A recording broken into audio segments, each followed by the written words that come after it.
everybody, how you doing? It is I, Brandy, otherwise known as the Terrorific Lady, and welcome to Retro Horror School Talks, where I drag people on kicking and screaming to discuss retro horror and retro horror-based topics with me. And I have someone who I have been following since the very beginning of Threads, but I have taken him from Threads and I have put him on the show.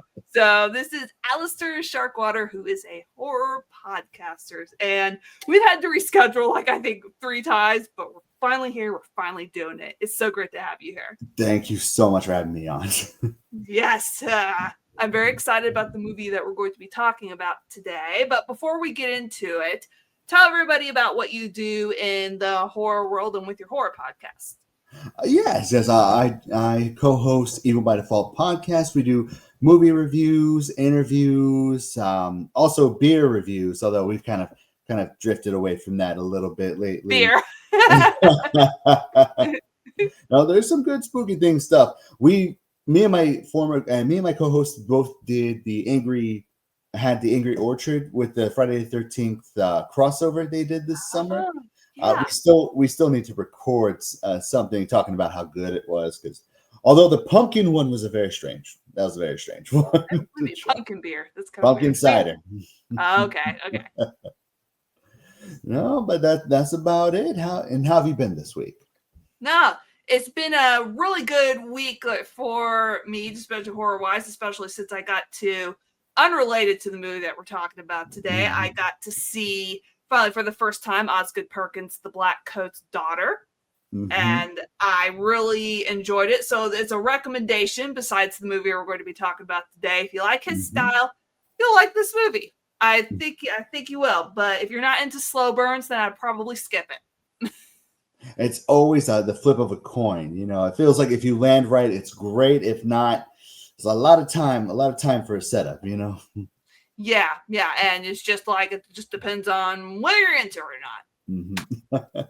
No, it's just, I am so excited to be talking about this movie that we're going to be talking about today. When you were like, can we talk about Behind the Mask, The Rise of Leslie Vernon? And I was just like, boy, howdy, yes, we can talk about Behind the Mask, The Rise of Leslie Vernon, because I hardly hear anybody beyond horror fans knowing about this movie. And sometimes even some horror fans don't know about it, but it is awesome because I feel it's just a very clever, fun, and funny way to approach a slasher movie. I got introduced to horror movies through slasher, so this movie, it's my favorite horror movie. I'm coming out and saying it, but it's a love letter to slashers. So many Easter eggs, so many,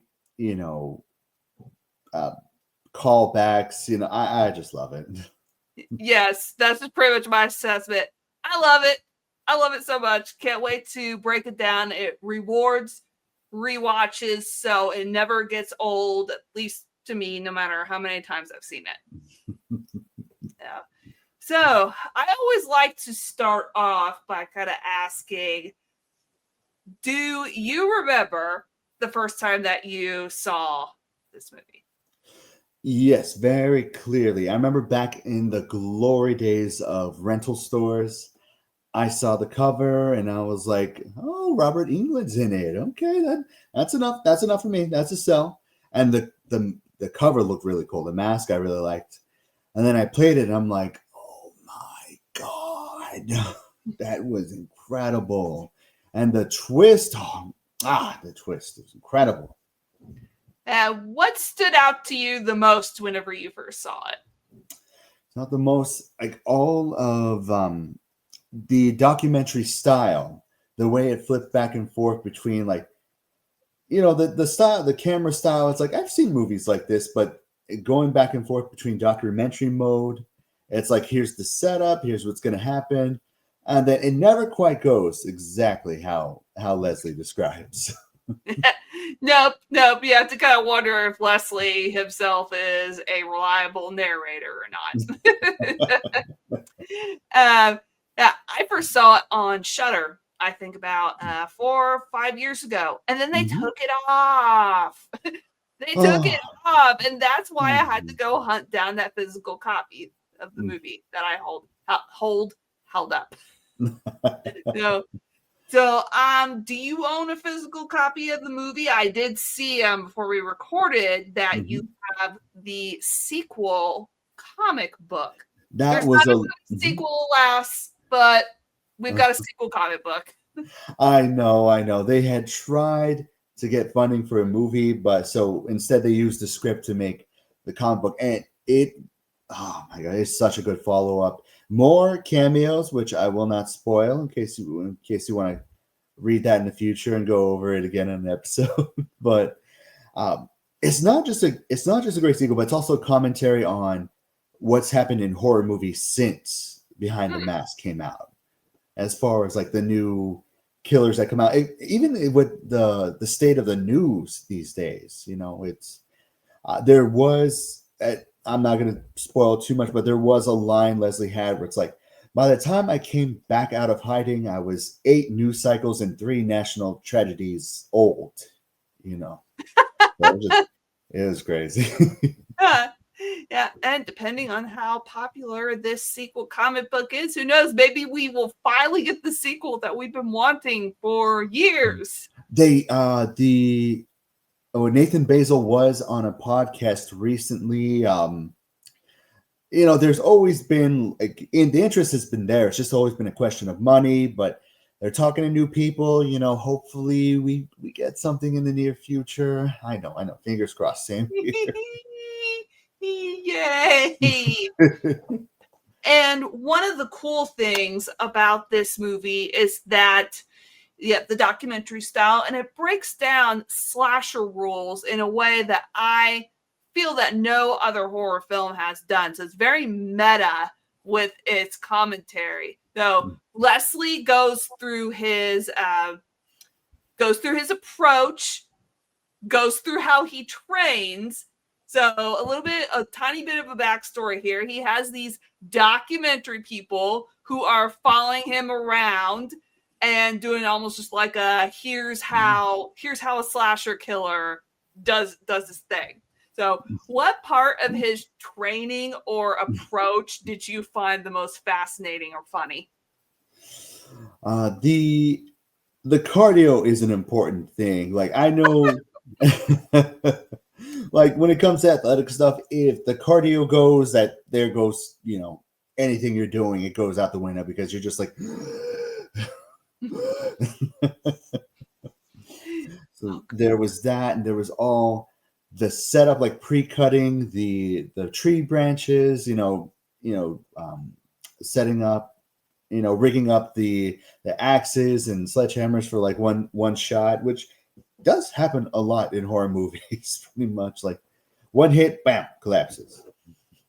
Yeah, I like the whole cardio thing too. So I thought that was hilarious. Where he's like, "You have no idea how much cardio I have to do. It's ridiculous." He's like, "I got to make it look like I'm walking while everybody else is running really fast." And there was a fun little cameo as Scott Wilson, who was Herschel in the Walking Dead show. He was one of just like the quote unquote older slasher killers from the 60s and the 70s. So another kind of setup thing here is that killers like Freddy, Jason, and Michael, they exist in this world. So they're like real known entities.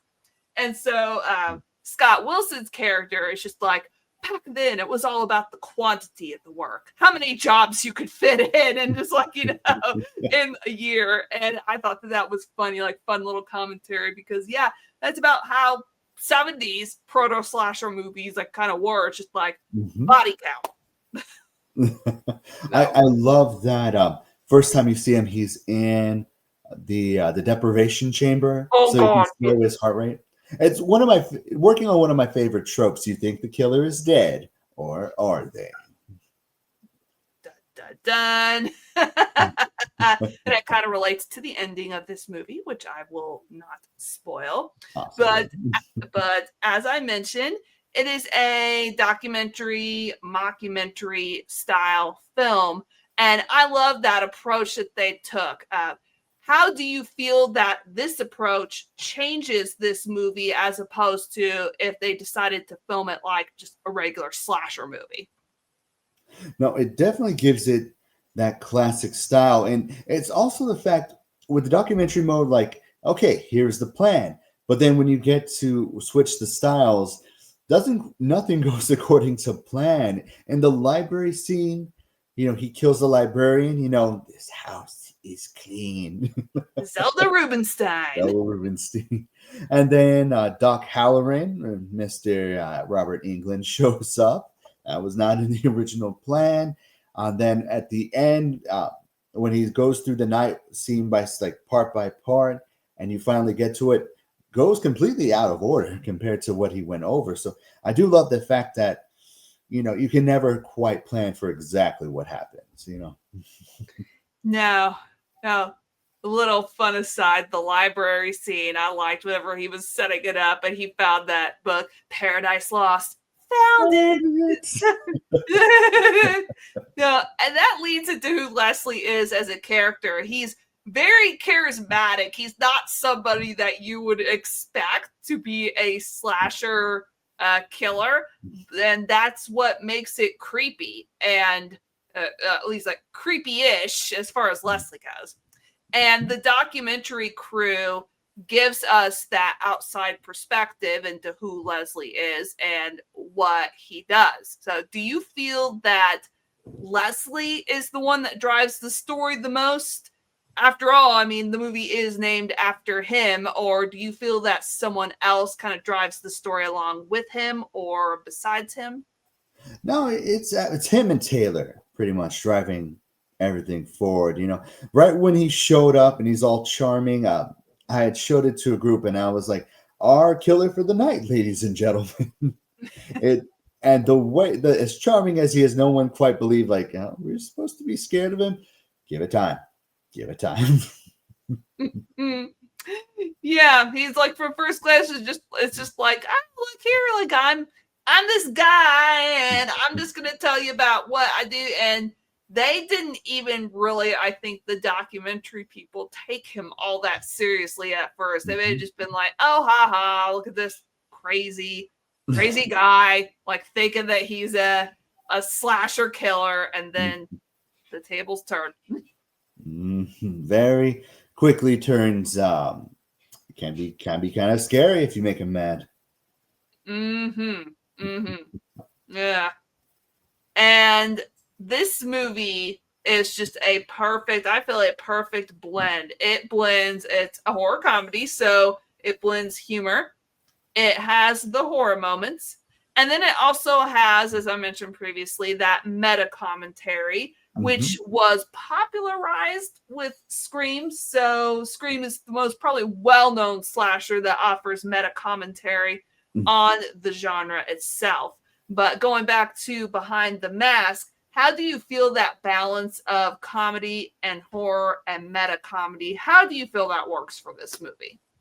I mean, Scream is the golden standard. And I really feel like, when it comes to like comedy and humor and, slashers, this one surpasses it in the way that it goes through everything step by step, but still kind of throws a wrench, at least until you find out the very twist at the end. And then you find out everything was perfectly planned. So you feel it works better than Scream. You have some people going, ah! No. Scream 1, yes. But Scream 4 does the worst. It was the worst meta thing possible. Because do you remember the scene where the kids are like, oh, yeah, we're in a horror movie. We know everything that happens. But also they set up a party in a barn in the middle of nowhere, showing us a stab marathon. They're even told, like, you don't think the killer will go there? They're like, probably. And they still do it. Yeah, that's more of just the whole, they're following the whole, let's make every dumb decision that we possibly can in a horror movie. Which I love. It speaks to my spirit, it's so beautiful watching people do the dumbest thing possible. It reminds me of that Geico commercial that is like the horror movie. And they're like, why don't we just get to the running car? And the guy goes, are you crazy? Let's hide behind the tool. assholes. And this killer is just like, it's just like, yep, that's just about, it's just like, you want to shake those people, go, what is wrong with you? No. There was a movie called Don't Log Off I saw earlier this week. It was, friends on webcam chat, like similar to this. And then one of them goes missing. So they're like, let's send one of us to go look for them and, do it on camera. Oh, it looks like there's a scuffle. They're joking. Someone else goes to investigate. Oh, they're joining in on the joke. It takes 3 people disappearing before they finally call the cops. It's insane. Yeah.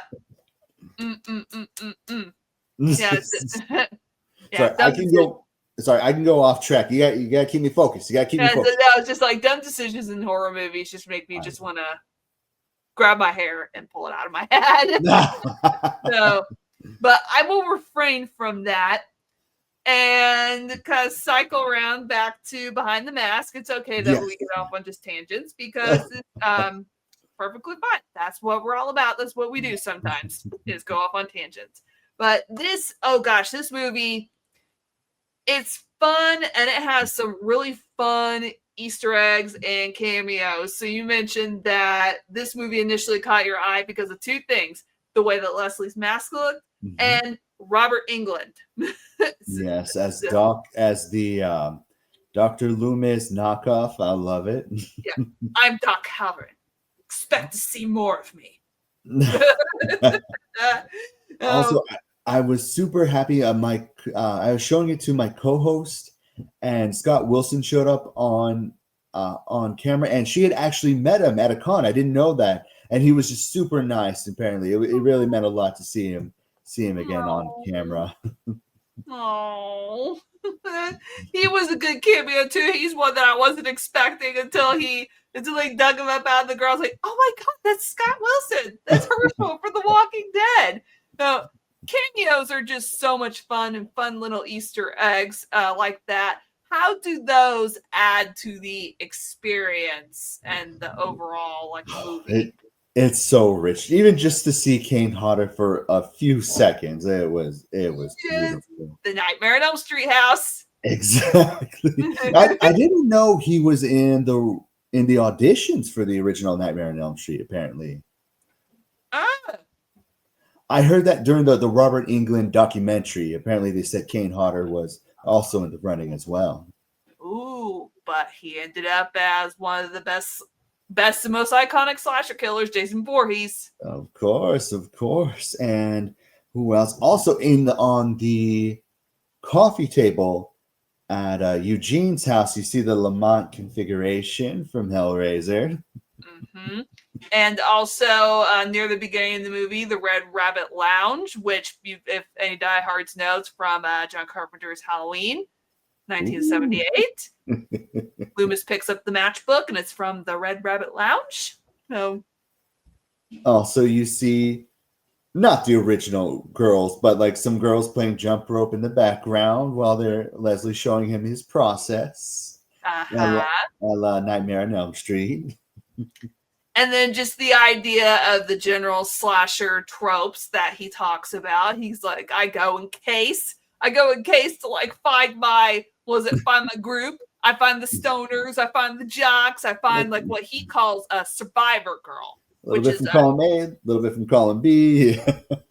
Yeah. I never heard the term survivor girl until this movie. I've always heard it called Final Girl. So it's kind of interesting they chose to call it Survivor Girl instead of Final Girl.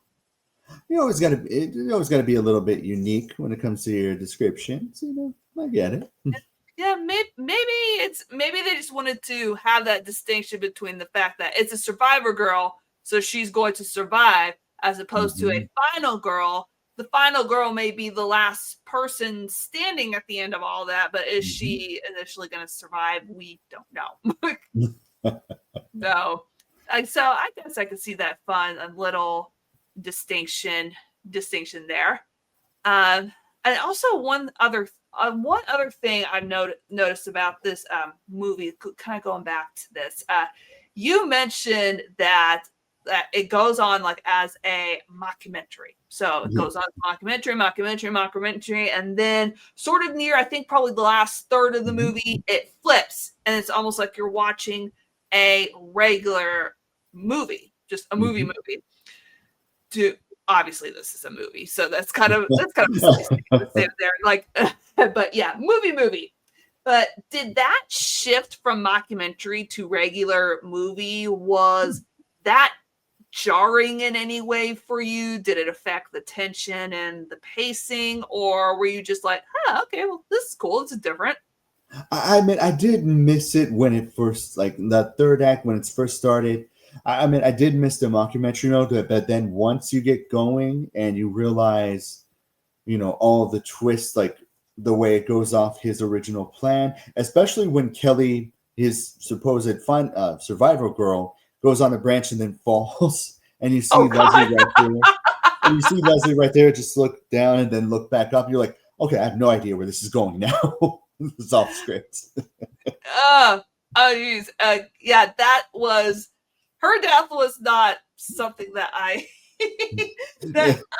expected just in the slightest, because they were playing her as she was going to be the survivor girl.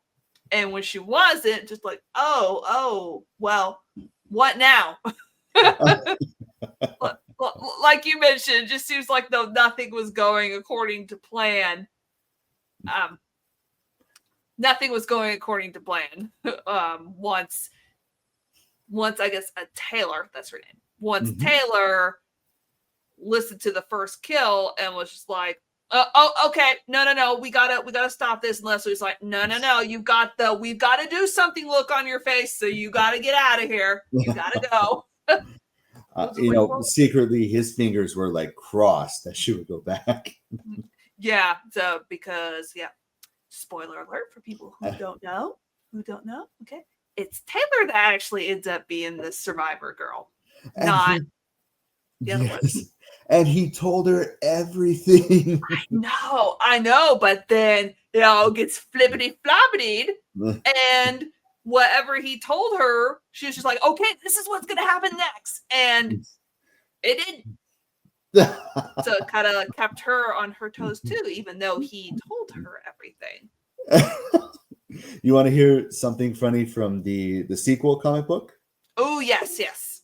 Oh, is it her friend Doug, the other one who survived? Yes. He tells him, I didn't kill you because you were a virgin too.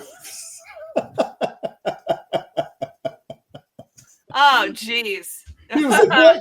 No. No, I'm not. Well, it's just like, yeah, that's part of the reason why you survived, because it's the trope. It's the trope that's been going on. John Carpenter accidentally invented that. I get to mention my John Carpenter now, once. That's the joke. Once per episode, I get to mention him, and I think I already mentioned him previously, but I'm going to mention him again. He accidentally invented the trope of the virgin survives, and he was just like, I didn't mean to invent that. I was just trying to say that Lori was situationally aware because she wasn't concerned about all those other things, and that's why she survived. I always thought, I don't know if he did it on purpose, but I always thought Dr. Loomis always survived each movie. It was Michael's way of mocking him, seeing how far he's failed. That's my little theory. That's a good theory and a perfectly plausible one. Loomis like, he's still alive, damn it. After all this time, all these coming across each other, like I always thought like Michael intentionally kept him alive just as a way to mock him. These slashers and their killers and all just like all the stuff that people go through and that slasher killers put them through. And in the case of this movie, it's a slasher. It's a mockumentary, but it's also a slasher, and kills and stuff go down. Now, is there any particular kill that you think nails that mix of horror and comedy perfectly? Because a lot of these kills, they're gruesome, but they're also pretty funny. I sound like a terrible person, but it's just no, it's all fictional. In a fictional version, yes, we can enjoy this because no one's getting hurt. But honestly, when he was going through each step of the night, and he gets to the apple crusher part, it doesn't show it specifically. He doesn't say specifically what's going to happen, but I was thinking, Dale and Tucker versus Eve. I was thinking like some type of wood chipper situation, but no, it was much more subtle than that. You can still hear it though. Oh, what did crack though? Because we all know what happens afterwards. Yep, they always come back. I love it. Hey, let's leave the weapon on the floor. Surely it's over. No, the running joke is horror movies would never last long, just like especially with me, because of the fact that if I saw the killer and I had a weapon, I'd be like, boom, boom, boom, through the head. I'm keeping a hold of that weapon. I'm not going,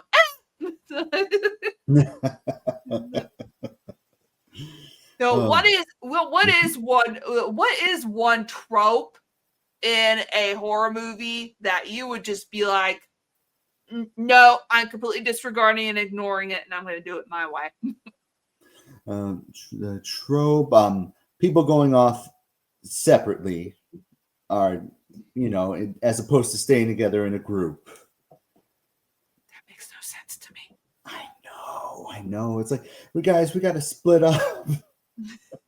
We got to Scooby-Doo this thing. And they're not Scooby-Doo. The cast, anyone from Scooby-Doo would survive any horror movie they would come across. In my heart and my soul, I believe that. It would be Fred would be like, oh, it turns out Leatherface was old Bubba Sawyer this whole time. Let's see who this monster really is.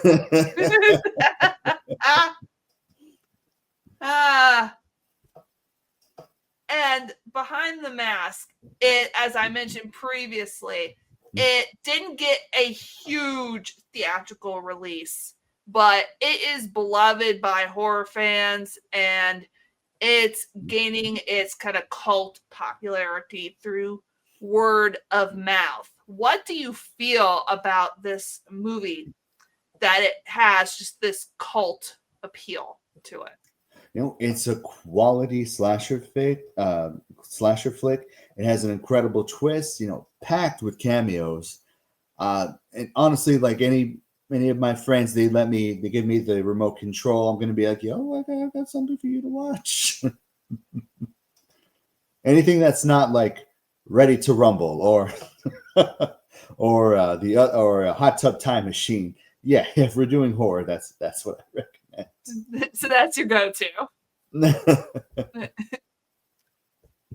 And when it comes to Leslie, as far as in the pantheon of slasher horror killers, where do you feel that he fits? Do you think that he's in the same league as Freddy, Jason, Michael, the people that he probably looks up to in this universe? Do you feel he's a little better, or do you think that he needs just a little bit more experience to get up to their level? You need those sequels, man. You need to build the lore. You need those iconic kills. Like, if they had kept going, and I wish they did, but if they had kept going, I think we would be seeing the Leslie Vernon masks at like Spirit Halloween. We would be seeing more stuff as. It's a crime. It wasn't as popular as it should be, Yeah, we want a sequel. Not a movie sequel, but hopefully, just like we mentioned earlier, fingers crossed. We hope that happens. Yes, absolutely. Yeah, because it's got a fan base. This movie has a fan base. It is just fantastic. And if you were going to pitch this movie to somebody who hadn't seen it, I know that you usually are just like, here, watch this movie. Is that your pitch? Or do you have a different kind of pitch that you would give to somebody that maybe isn't really all too sure about this movie?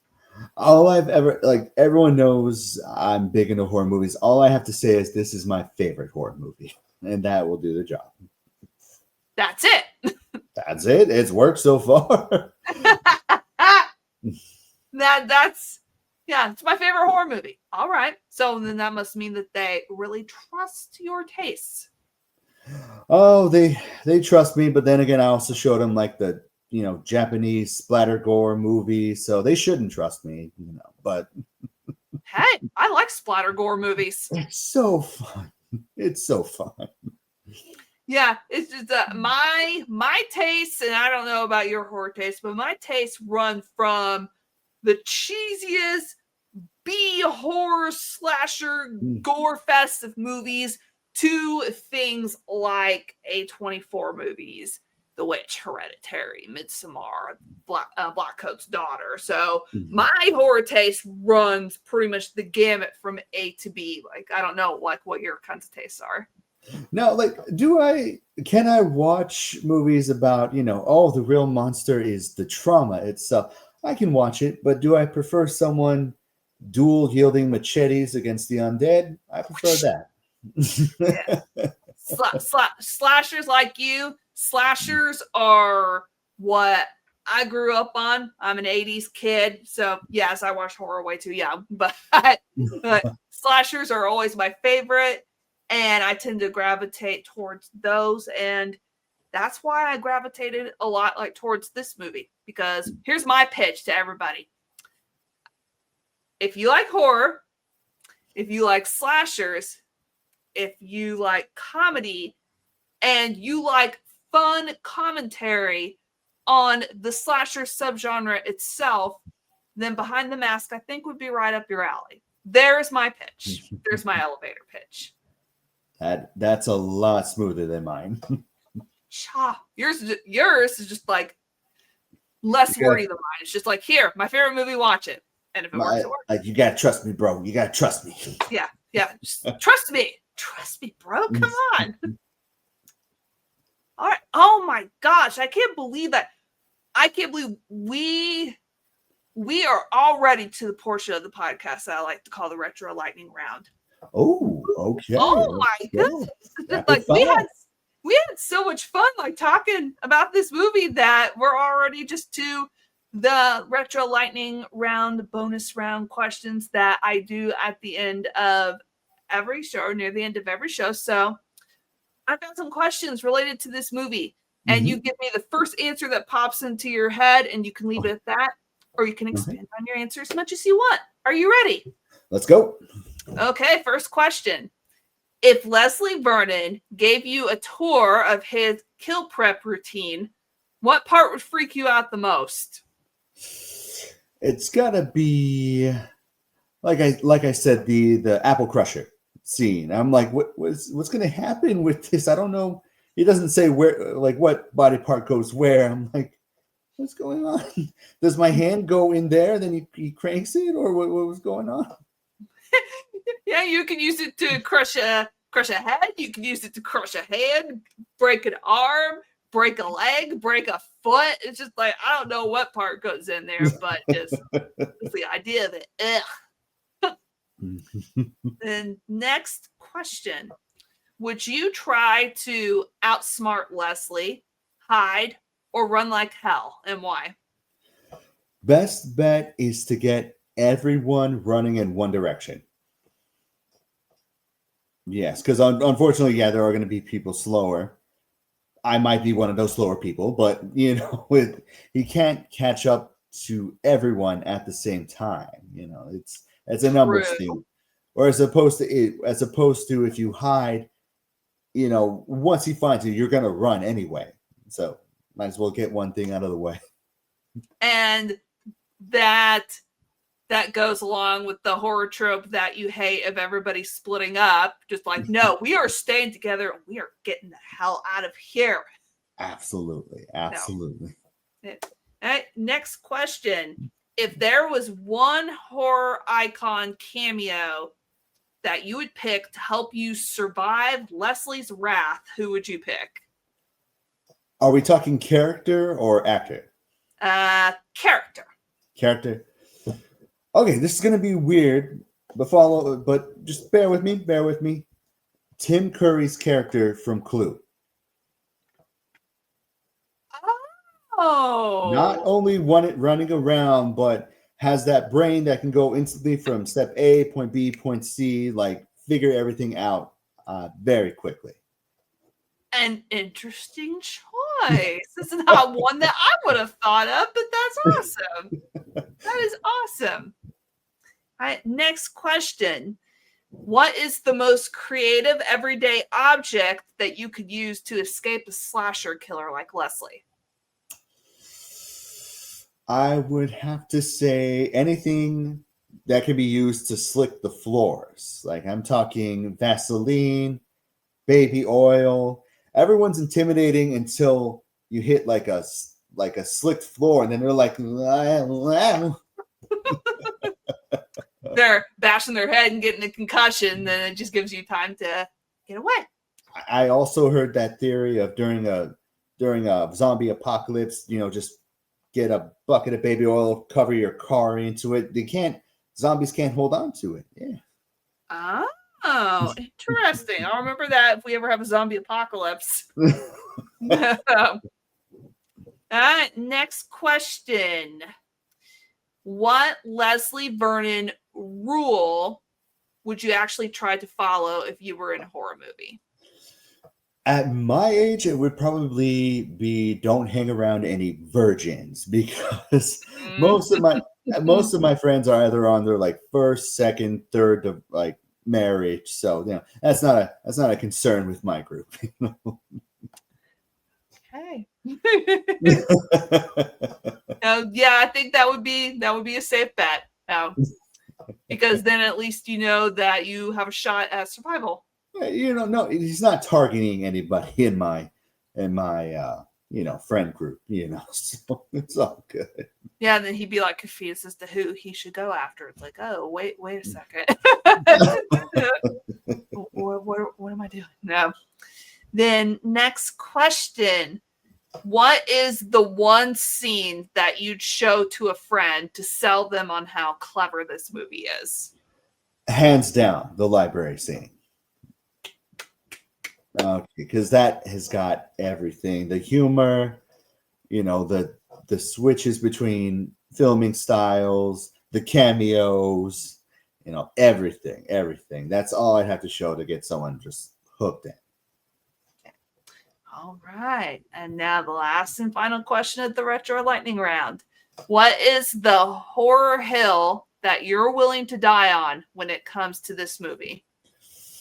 In a just world, we'd have had 5 sequels and a crossover with Victor Crowley. Oh, don't. They're from the same studio. The directors know each other. Oh, gosh. Now you're making me wish for what could have been. I know. There's always a better... There's a universe where George Romero actually got to do Resident Evil. Oh, yeah. And don't make me sad.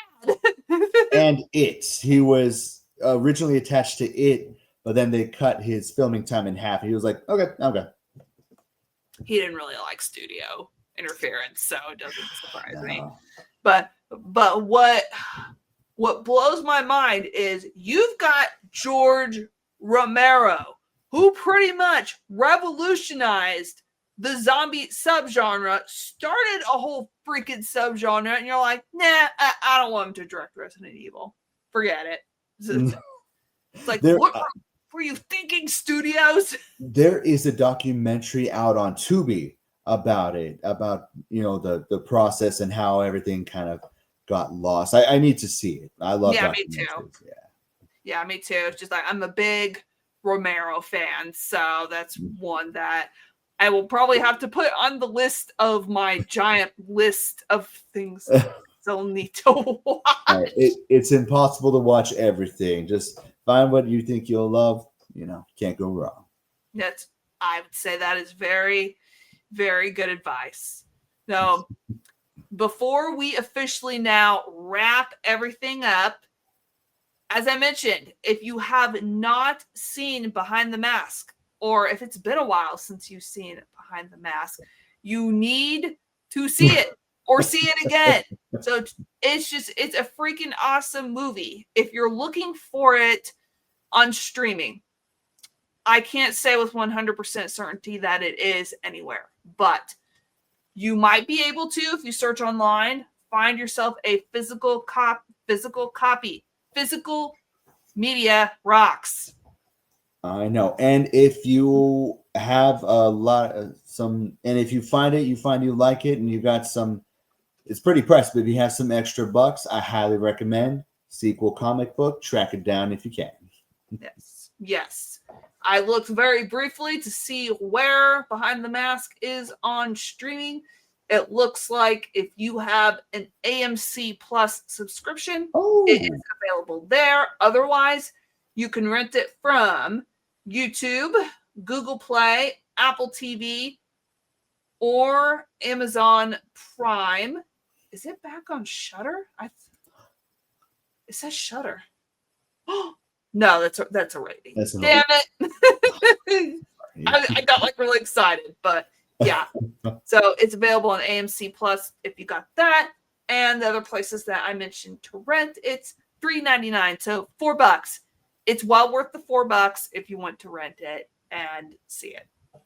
Absolutely. All right. I am so glad that we were able to finally do this thing. And that I had you on today to come and talk about one of my favorite horror comedies. Once again, Aleister Sharkwater, thank you so much for coming on. I appreciate it. Thank you so much for having me on. Yes. And before I let you go for realsies, yes. Tell everybody out there where they can find your podcast and where they can find you on social media. Let me see. Podcast, I'm on Spotify. It's Evil by Default. Social media, I am on Threads, Aleister Sharkwater 2752. Also on Discord, every Sunday, I play a horror movie in the evening time. I have the link up on my Threads. Yeah, and there we go. So he is very easy to find because his name is pretty much the same everywhere you look. Except for the name of the podcast. That's different. But yes, it is. But I will get the links to everywhere you're at and your podcast and make sure they go down in the YouTube description below this video. So this was Retro Horror School Talks. And be sure that if you want to survive a horror movie, make sure that the friends in your friend groups are not virgins.